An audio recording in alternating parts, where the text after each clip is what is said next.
para sa akin yung kahalagahan ng pananampalataya dapat magmula sa kaibuturan ng iyong puso. Oo. Kahit simba ka ng simba, kung ang nasa loob mo naman is napaka-bad o masama. Yes.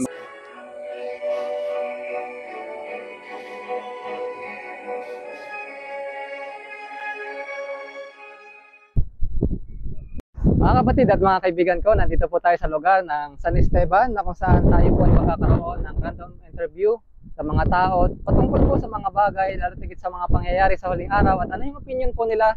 At hindi po kayo, pakinggan po natin. Narito po, meron po tayong interviewin, kasama po natin. Ano nga po pangalan niyo, sir? Ako po si Melanie Santiago. Melanie Santiago. Kayo po ay taga saan? Taga Lingsat, Santa Maria, Ilocos. Ilang taon na po kayo? Bali, magpo-45 na sa 45. December. Okay po. Bali, ano po ang trabaho niyo, sir? Bali, isa po akong daycare worker. Daycare worker sa lugar po ng Lingsat po. Lingsat. So, sa trabaho niyo na bilang daycare worker, so, ang karamihan na tinuturuan niyo ay mga bata, tama? Yes po, mga 3 to 4 years old. So, ano po yung pinakang challenge sa inyo bilang nagtuturo sa mga bata sa panahon ngayon, lalo tigit sa panahon ngayon, na parang challenge sa inyo bilang tagapagturo sa mga bata na maliliit?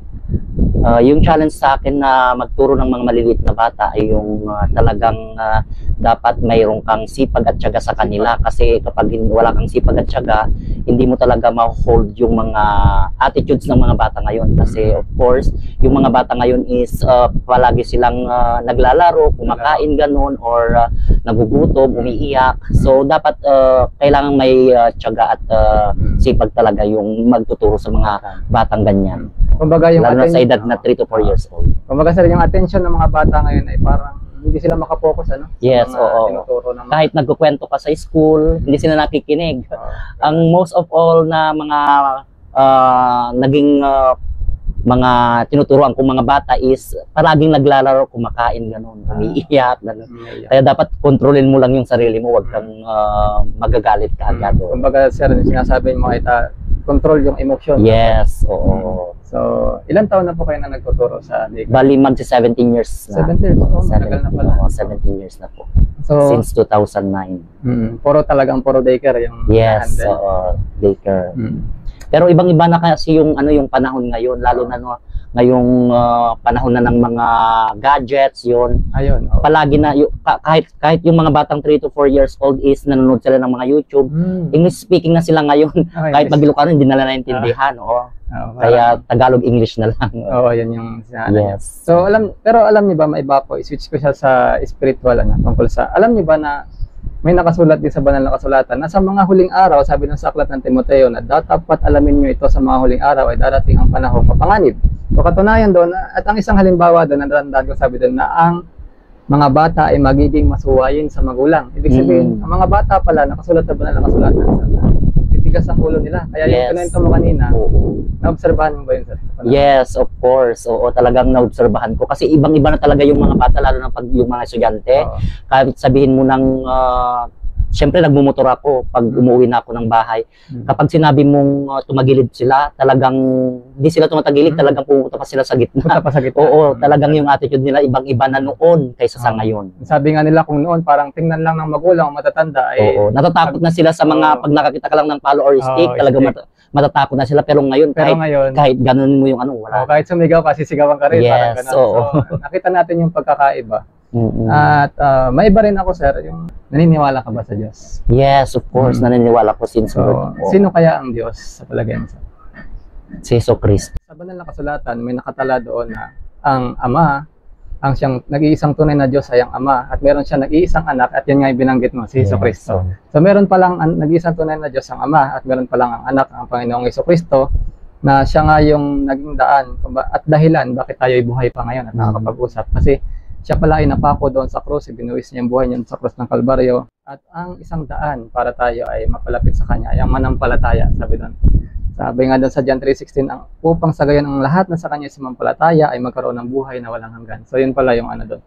So may iba rin ako na tanong, sir, aware ka ba sa nangyayari sa sanlibutan ngayon? Yung mga kalamidad, yung mga baha, mga lindol, na ano yung napansin mo sa kapaligiran natin ngayon? Yes. Yung napansin ko sa kapaligiran ngayon, ibang-iba na kaysa noon. Kasi ngayon, palagi nang lumilindol, palagi nang malakas yung bagyo. Kung minsan kapag umulan lang ng konti, natatakot na kami kasi nabaha na rin kami minsan sa Santa Maria. Yun ang pinaka-worst na scenario na nangyari sa buong buhay ko. Yung hindi ko pa naranasan na mabaha kami doon, pero ngayon nababaha na po sa amin. Tapos doon sa Santa Maria, sir, di ba yun yung pinupuntahan ng mga tao doon? Kasi meron kaming kaibigan na taga doon din. Meron doon simbahan na talagang doon kayo umaakyat. Yes, kami nagpanik kasi sabi nila magti-tsunami. So, pumunta kaming lahat doon sa tuktok ng simbahan talaga. Lahat ng makukuha na namin, iwanan namin yung bahay. Basta makaligtas lang kami papunta na doon sa yun taas. Yung sir, yung pinakamalakas na lindol na na-experience ko rin dito sa Ilocos. Mga nandito pa. Yun, di ba? Yung sabi nila magti-tsunami. Opo.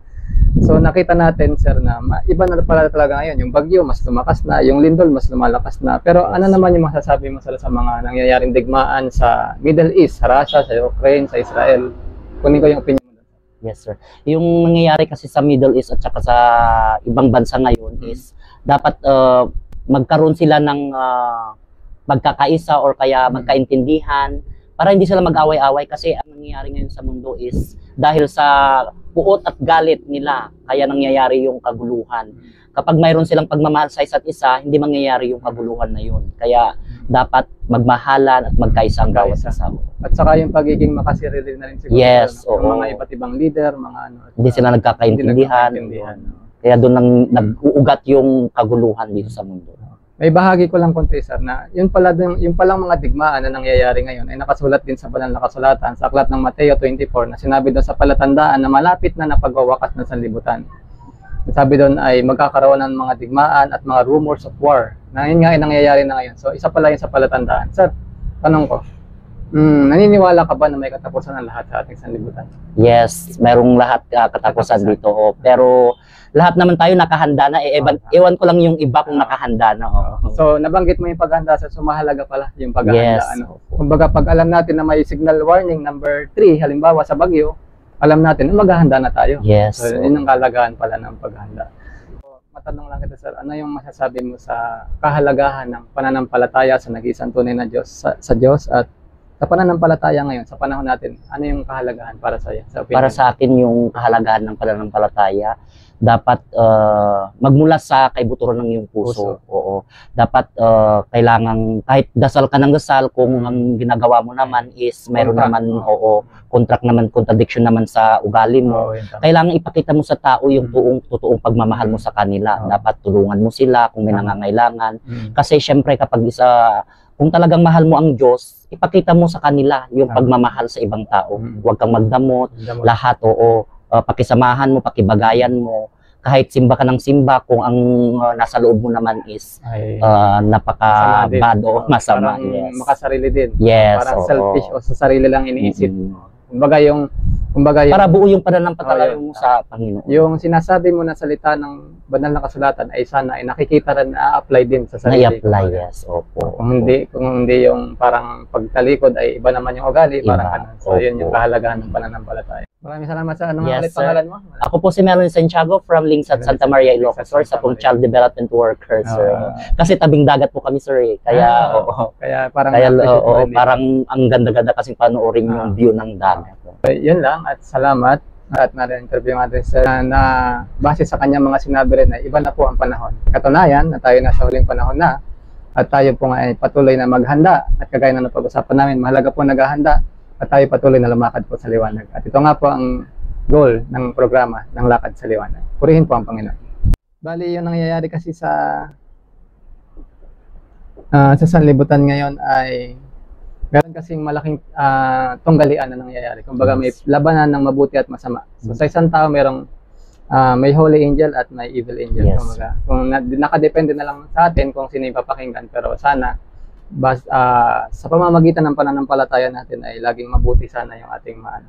So itong aklat na ito, sir, na malaking tunggalian ay dito nakatala lahat mula yung nangyari noon historically, yung mga history noon hanggang sa panahon ngayon ng Kristyanismo, ng pagiging naniniwala ang pananampalatayang Kristiyano, naniniwala sa Diyos. Nandito lahat, sir, hanggang sa hinaharap pa ng mga nangyayari. Nakasulat po lahat dito. Bali Tagalog ito, sir, maganda naman siyang basahin at may konti rin dito ang babasahin na ito po, sir, lahat ay libre. Okay. Salamat.